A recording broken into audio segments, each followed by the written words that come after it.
Introductory letters start appearing beginning with Chapter 3 in Icarus Transfigured. This first entry is from Aiden's journal, where he recounts a recurring nightmare about his fear of space, also known as astrophobia. This fear is here coupled with his fear about silent space invaders descending from the night sky. This introduction ties into Omar and Aiden's conversation about space invaders from Chapter 2. Lying on the ground and staring at the night sky, such as described by Aiden, is another theme in the book, which bookends Icarus Transfigured in more ways than one.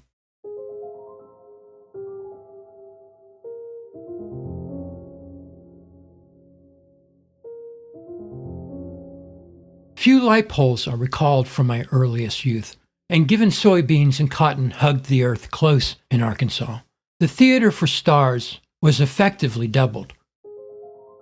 I used to see that sky out our screen door on muggy August nights, beyond where my mother and aunts sat around a kitchen table telling ghost stories. It draped trees where bats hung like black fruit and shrouded a stitchwork of rickety wooden bridges. I have encountered that shade of dark little in adulthood, but it still colors my dreams. The most terrifying of my dreams revolve around the heavens. In them I lie on the ground and look into the night sky. The force of gravity presses my body uniformly into the cool grass, and like Pascal, my soul recoils from infinity's touch. I am powerless to resist the sensation, and I fall with no destination in view, where everything is falling relative to me. Stars barely flicker from the gentle disturbance as we move together in lockstep, the blind following the blind. Lights abruptly break against this drift. Their motion shows intelligence and intent. My fear of falling is replaced by a fear of the unknown. We are not alone. Lights descend in the distance, resembling torches of advancing conquerors slipping down a mountain path. No greeting or warning precedes them, only silence. I awake terrified, but the darkness is too quick to settle into something familiar around my bed.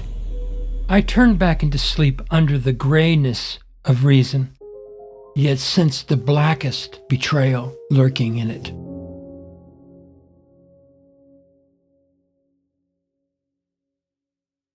Many chapters in Icarus Transfigured began with Omar's letters, where he builds on his philosophy first met in Chapter 2. Chapter 4 and Chapter 5's letters explain how our strange attraction to symmetry in mathematics and to an elusive theory of everything has nothing to do with science. If you want to understand the meaning of Icarus Transfigured, it is imperative that you follow along with Omar's letters as they are laid out in each chapter where they appear. At first, the connection between the story and these letters is not apparent, but as you draw to the mysterious close of the book, they provide an explanation for what is happening and for how to understand it. Introductory letters will be presented as separate links and will be accessible from the description of each episode as it is published. Dear Grasshopper, Samuel Johnson once quipped that Shakespeare could not put 6 lines of words together without a grammatical fault. Yet it is this one brick shy effect in every noble construction that belies the mystery of creation itself. We want to believe the constellations move to the sublimely ordered music of mathematics, and art too aspires to the same design. But the symmetry we suppose to exist in nature is as much a frustrating roundabout as it is a feat of intricate, awe-inspiring complexity.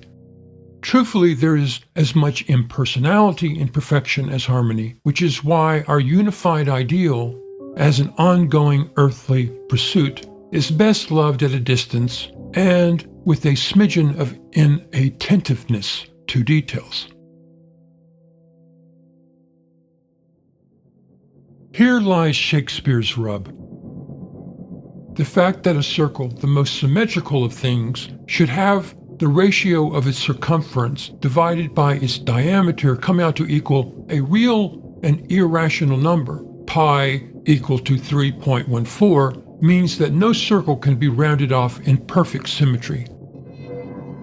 The 0.14, with its infinity of non-recursive decimal places, is more than a clumsy fraction. It is the fabled 800-pound gorilla hiding in the untidy margin of our ruled books.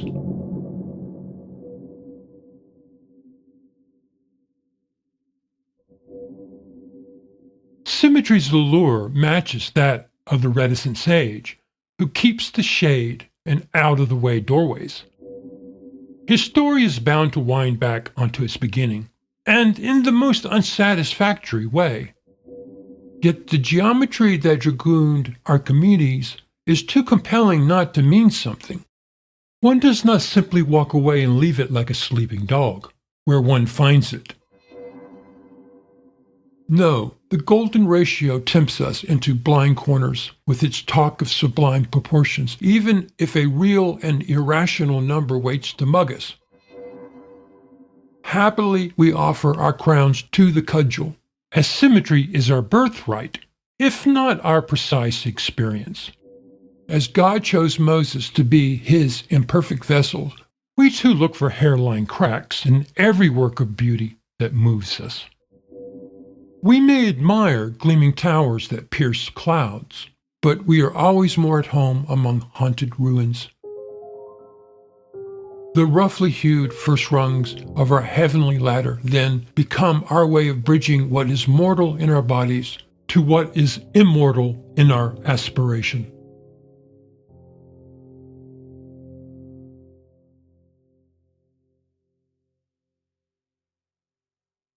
Dear Grasshopper, the rational mind is designed to make fetishes of closure, consistency, symmetry, and economy.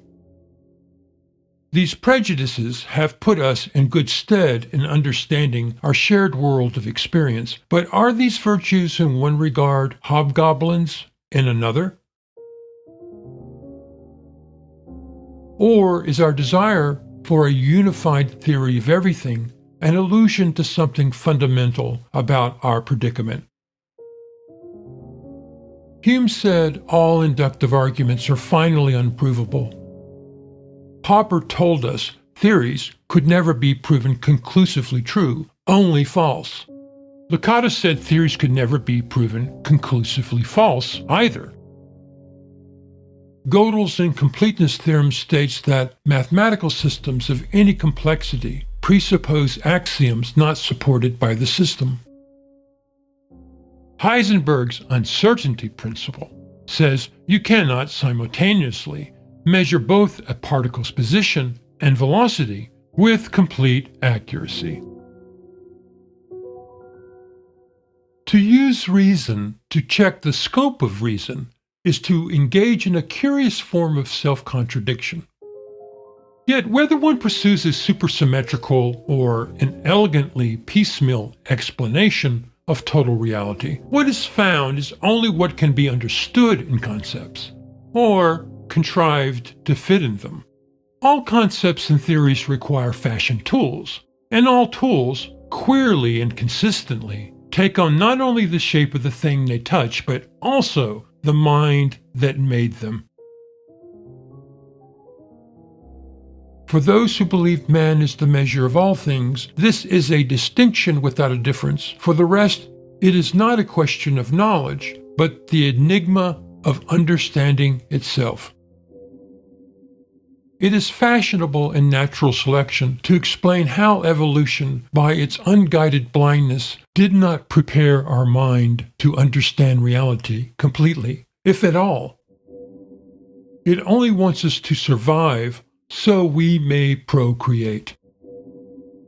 At one level, this is apparent, but what is not apparent to the evolutionist is how evolution itself may be one more incomplete understanding. Thus, the evolutionist confronts the uncomfortable truths of quantum mechanics and plays the only card he has. Because it was the accidental sons and daughters of doltish apes that acquired this knowledge of limits, it is by this extension of our limitation that our apishness is reaffirmed. All men will be Puritans, even where God and metaphysics are rejected. Daily the unbeliever rises as readily as the believer and builds his convictions around an axis of habit and pretty cathedral pews. Humility for him is the pride of inverse conceit, for he comprehends more in his sympathetic movements than he concedes.